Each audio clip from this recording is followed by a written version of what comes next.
Hello friends, आज हम संस्कृत की अपनी आगे क्लास बढ़ाते हैं जिसमें कि हम विभक्ति और कारक से स्टार्ट करेंगे।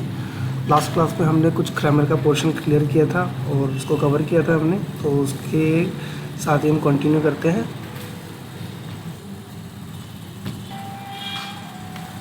विभक्तियाँ 8 होती हैं जो कि हम आज पढ़ेंगे। ठीक है, आज हम विभक्ति और कारक के बारे में पढ़ेंगे।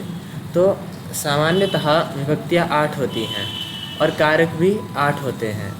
ठीक है, विभक्तियाँ हम देखते हैं: प्रथमा विभक्ति, द्वितीया विभक्ति, तृतीया विभक्ति, चतुर्थी विभक्ति, पंचमी विभक्ति एवं षष्ठी विभक्ति, सप्तमी विभक्ति, संबोधन।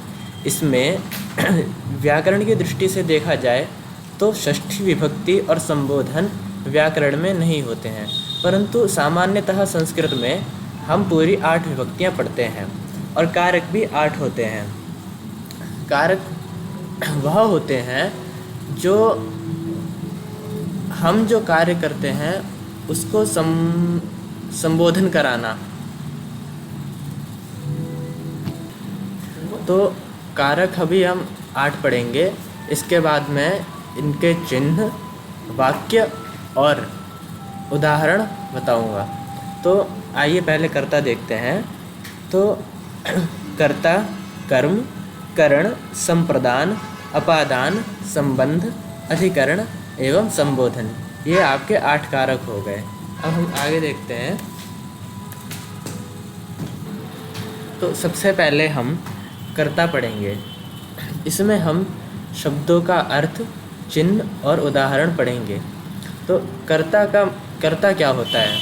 तो लिखा है, कोई भी कार्य जिसमें कार्य करने वाले का पता लगता है उन्हें कर्ता कारक कहा जाता है। तो इसको हम उदाहरण की दृष्टि से समझेंगे। जैसे कि लिखा है, रामः पत्रम लिखति। इसका हिंदी में अर्थ क्या होगा? राम पत्र लिखता है।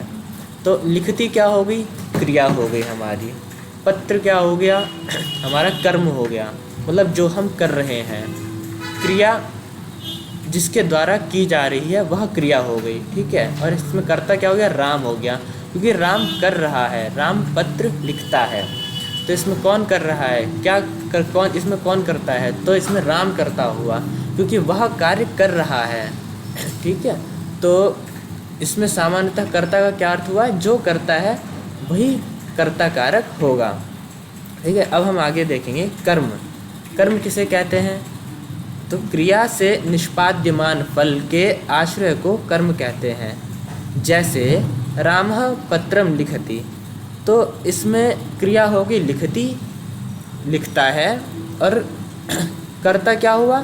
राम हुआ। मैंने पहले ही बताया था। और इसमें वह राम क्या कर रहा है? तो वह पत्र लिख रहा है। तो इसमें लिखा है जैसे क्रिया से निष्पाद्यमान फल, तो क्रिया क्या है हमारी? लिखति। उससे निष्पाद्यमान फल मतलब निकलने वाला फल क्या है? पत्र, क्योंकि राम पत्र लिखता है। तो उसका आश्रय क्या हुआ? पत्र आश्रय हुआ। तो राम पत्र लिखता है, इसमें कर्म हमारा क्या हुआ? पत्रम हुआ। आगे करण देखते हैं। करण किसे कहते हैं? जैसे वह साधन जिसके द्वारा क्रिया पूरी होती है, अर्थात जिसके जरिए कोई भी कार्य पूरा किया जाता है, उसे करण कारक कहा जाता है। जैसे रामः कलमेन पत्रम लिखति, मतलब राम कलम से पत्र लिखता है। इसमें क्या बताया? साधन। तो क्रिया हमारी लिखती, लिखता है, कर्म हो गया पत्र, और कर्ता हमारा क्या हुआ? राम हुआ। ठीक है, तो अब राम कलम से पत्र लिखता है। ठीक है, अब इसमें साधन क्या हुआ? राम का पत्र लिख रहा है, तो वह किससे लिखेगा? कलम से लिखेगा, अर्थात पेन हुआ। तो राम कलमेन पत्र लिखति में करण क्या हुआ? राम का साधन क्या हुआ? कलमेन, कलम से। ठीक है, क्योंकि राम के सहारे से पत्र लिखा जा रहा है या उसके जरिए कोई कार्य किया जा रहा है, तो वह क्या हुआ? कलमेन हुआ। वह इसका क्या? करण और साधन हुआ। ठीक है, चलिए आगे देखते हैं। संप्रदान। तो संप्रदान किसे कहते हैं? संप्रदान कारक क्या है? तो बोलते हैं, जब वाक्य में किसी को कुछ दिया जाए या किसी के लिए कुछ किया जाए तो वहाँ पर संप्रदान कारक होता है। मतलब जैसे कि जब वाक्य में यानी कर्ता किसी को कुछ देगा या किसी के लिए कुछ वह करेगा तो वहाँ पे संप्रदान कारक होगा। जैसे रामः कलमेन पत्रम मित्राय लिखति, अर्थात राम कलम से पत्र मित्र के लिए लिखता है। तो यहाँ पे क्रिया हमारी लिखती हो गया और कर्म हमारा पत्र हो गया, क्योंकि वह फल है कर्ता का और कर्ता हमारा राम हो गया। तो राम कलम से पत्र लिखता है, तो राम पत्र किसके लिए लिखता है? तो इसमें संप्रदान हुआ मित्राय, क्योंकि मित्र के लिए वह लिख रहा है, वह किसी के लिए कुछ कर रहा है। तो राम कलम से पत्र अपने मित्र के लिए लिखता है। ठीक है, इसमें संप्रदान कारक क्या हुआ? मित्राय, इसमें आपको संप्रदान कारक हुआ। ठीक है, तो आगे हम देखते हैं अपादान। अपादान किसे कहते हैं? तो जब संज्ञा या सर्वनाम के किसी रूप से किन्हीं दो वस्तुओं के अलग होने का बोध होता है तब वहाँ अपादान कारक होता है। जैसे वृक्षात फलम पतति, तो वृक्ष से फल गिरता है। तो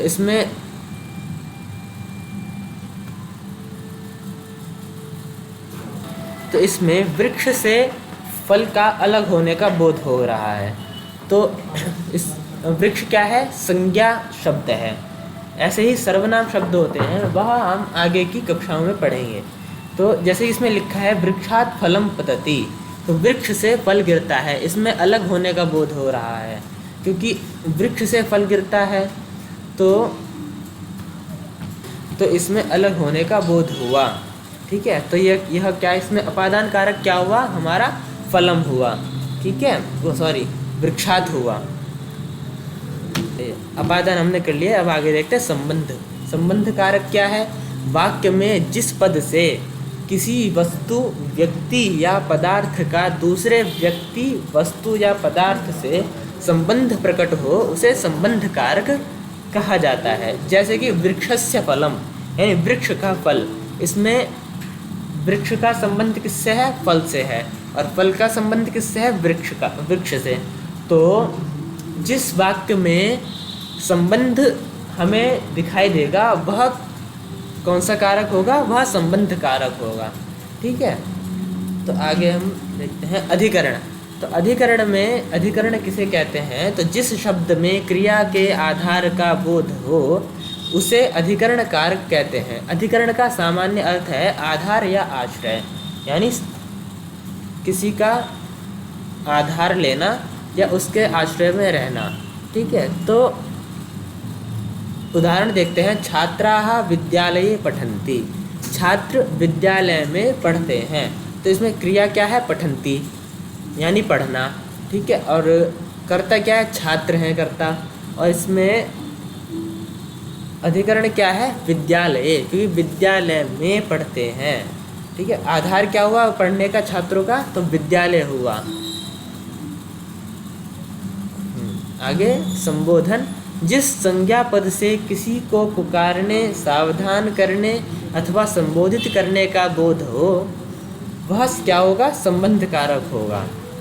जैसे कि हे राम त्वम अत्र आगच्छ, तो जिसको पुकारना या उसको सावधान करना, जिसको जैसे हम जोर से बोलते हैं हे राम तुम अत्र आगच्छ, तो उसको हे राम तुम यहाँ आओ, इसमें संबोधन क्या हुआ? राम हुआ, क्योंकि हम राम को पुकार रहे हैं, उसको सावधान कर रहे हैं, उसको संबोधित कर रहे हैं।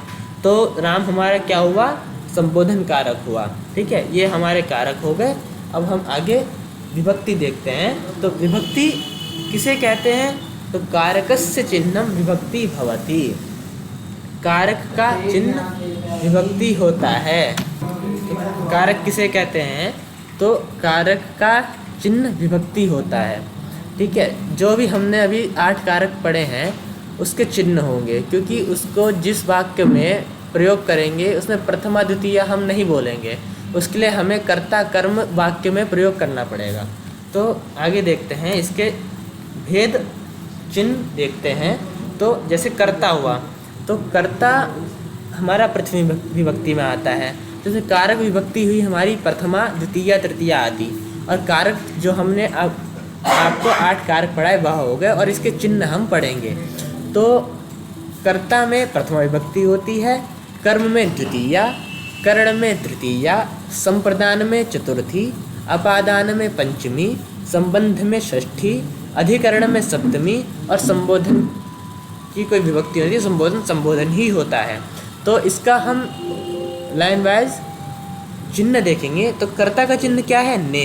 कर्म का को, करण ने से द्वारा, संप्रदान के लिए, अपादान से, संबंध का के की, अधिकरण में पर, संबोधन हे अय भो। ये हो गए हमारे कारक के भेद हो गए और चिन्ह हो गए। ठीक है, ये मैंने इस क्लास में आपको राम शब्द के रूप करवाए हैं। तो इसमें हम राम शब्द का रूप पढ़ेंगे। तो इसमें विभक्ति के द्वारा, विभक्ति के लिए और वचन के लिए यह शब्द रूप है। तो जैसे प्रथमा, द्वितीया आदि में क्या क्या राम शब्द में क्या रूप बनते हैं वह हम देखते हैं। तो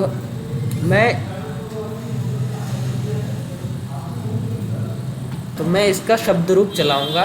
तो देखते हैं, प्रथमा में रामः, रामौ, रामाः, द्वितीया में रामम, रामौ, रामान, तृतीया में रामेण, रामाभ्याम, रामैः, चतुर्थी रामाय, रामाभ्याम, रामेभ्यः, पंचमी में रामात्, रामाभ्याम, रामेभ्यः, षष्ठी में रामस्य, रामयोः, रामाणां, सप्तमी में रामे, रामयोः, रामेषु, और संबोधन में हे राम, हे रामौ, हे रामः। तो यहाँ पे जो संबोधन के रूप होते हैं वह प्रथमा की तरह ही होते हैं, और वह कर्ता ही होते हैं, वह अलग नहीं होते कर्ता से। तो सामान्यतः 7 विभक्तियाँ होती है, संबोधन कर्ता ही माना जाता है।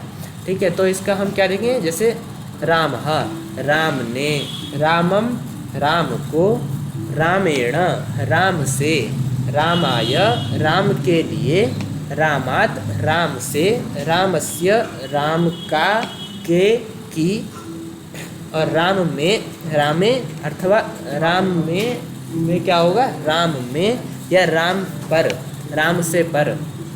और संबोधन मैंने आपको समझा दिया है, कर्ता ही होता है, जिसको पुकारना बोलते हैं या सावधान करने में संबोधन का हम प्रयोग करते हैं।